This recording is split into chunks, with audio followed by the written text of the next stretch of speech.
L'un des plus grands problèmes que la société africaine connaît aujourd'hui, ce n'est pas avoir... l'un des plus grands problèmes qui dérange la société africaine aujourd'hui, à 60 ans après l'indépendance, ce n'est pas avoir réussi à faire une synthèse entre la démocratie et nos traditions.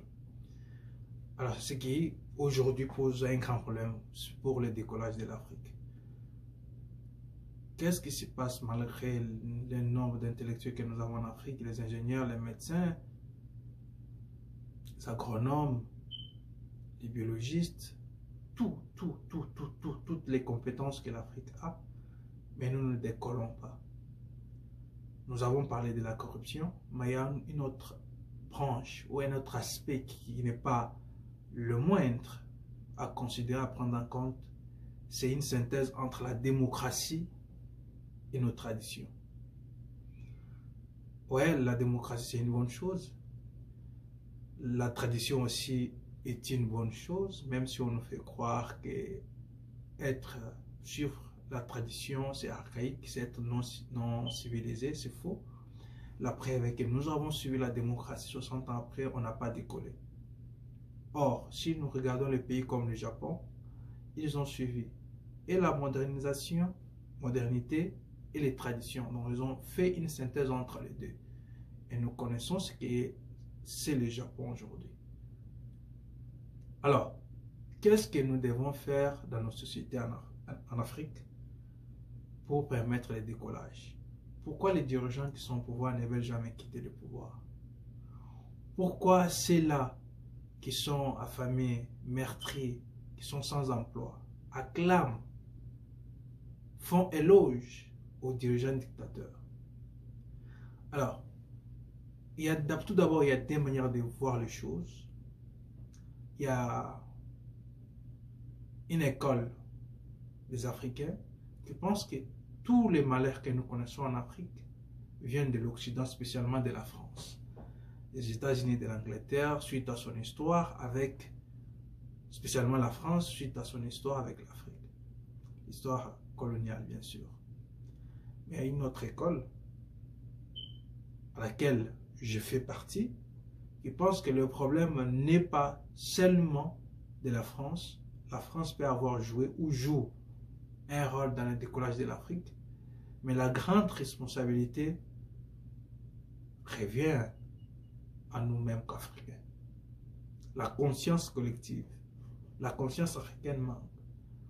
C'est pourquoi j'ai commencé avec la notion de la corruption, parce que c'est une notion très importante. Lorsqu'on n'est pas corrompu, lorsqu'on est à mesure de résister à l'argent, lorsqu'on est à mesure de dépasser nos intérêts personnels pour défendre les biens collectifs, en ce moment-là, on est à mesure de défendre tout un pays, toute une nation. Alors, ce que nous voyons, c'est parce que quelqu'un, lorsqu'on mijote quelques sous, un poste, le pouvoir, la personne accepte de céder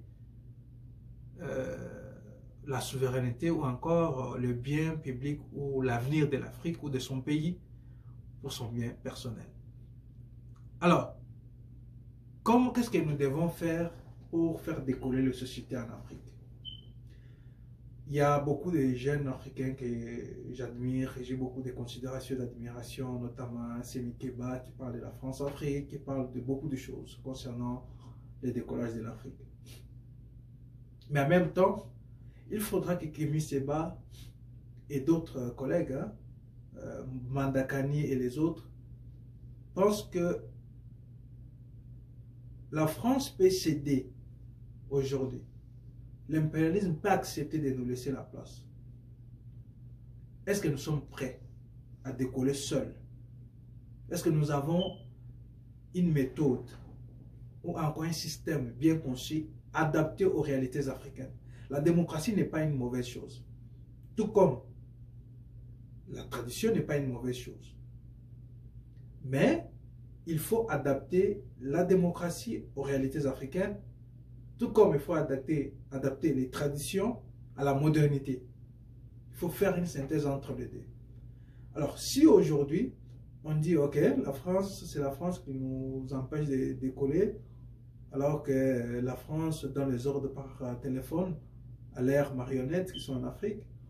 Bon, la France dit que je ne donne plus les ordres, faites ce que vous voulez maintenant. Qu'est-ce que nous allons faire? Nous allons recourir au système impérial, au système colonial qui est la démocratie, vote au suffrage universel direct ou indirect, Parlement, Sénat, députés, voix, vote, voilà, on a un gouvernement, le ministre de la Santé, des Relations internationales, ou on a notre propre système. C'est là qu'il faut réfléchir. C'est sur ça qu'il faut proposer des modèles.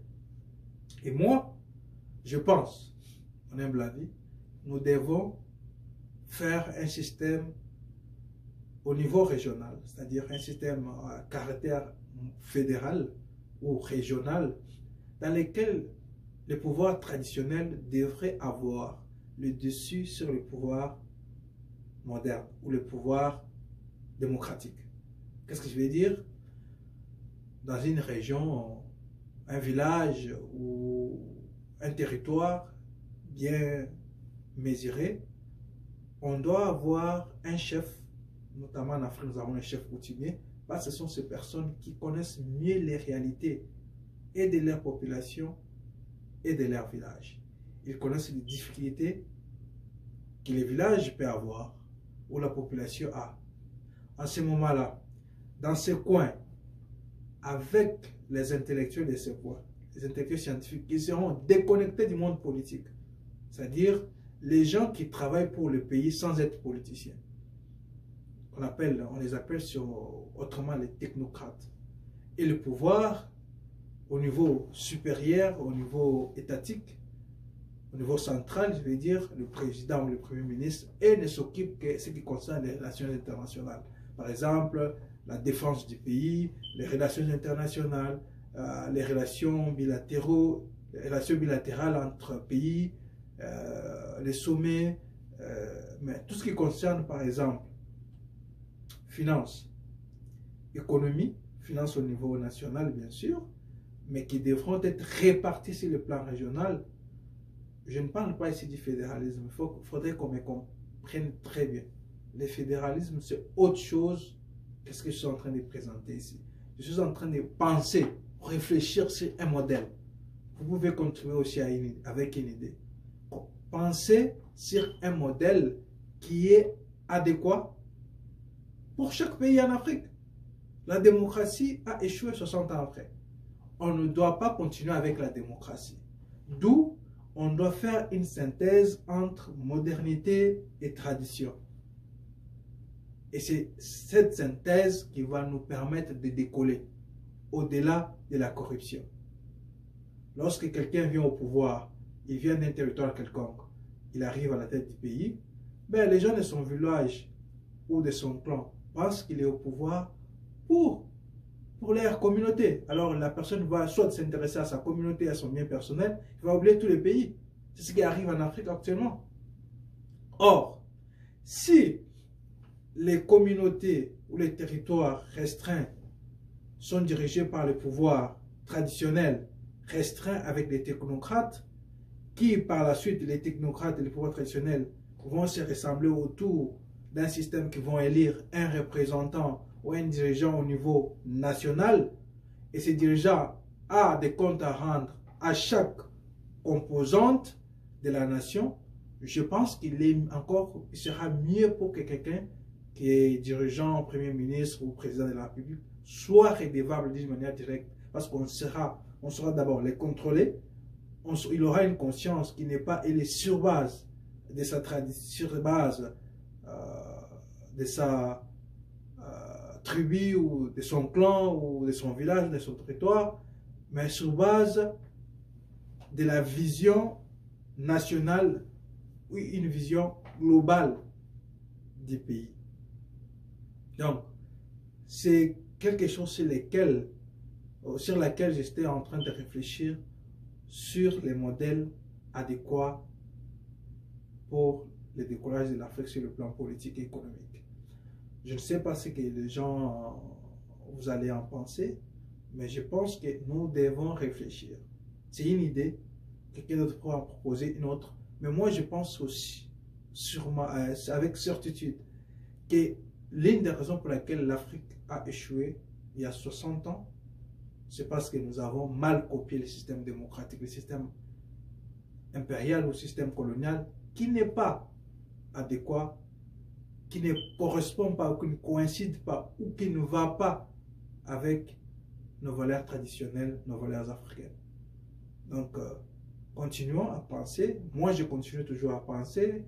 C'est la voie que j'ai pour émettre les idées et les gens peuvent en faire ce qu'ils veulent. Pensons à un modèle qui devra faire décoller l'Afrique. Après la sortie de la France ou le départ de la France, après l'arrivée de la Chine, de la Russie, tous ces pays-là ne donneront pas le développement que nous voulons. C'est nous-mêmes qui devrons nous développer. Alors pour nous développer, nous devons proposer un modèle qui doit nous permettre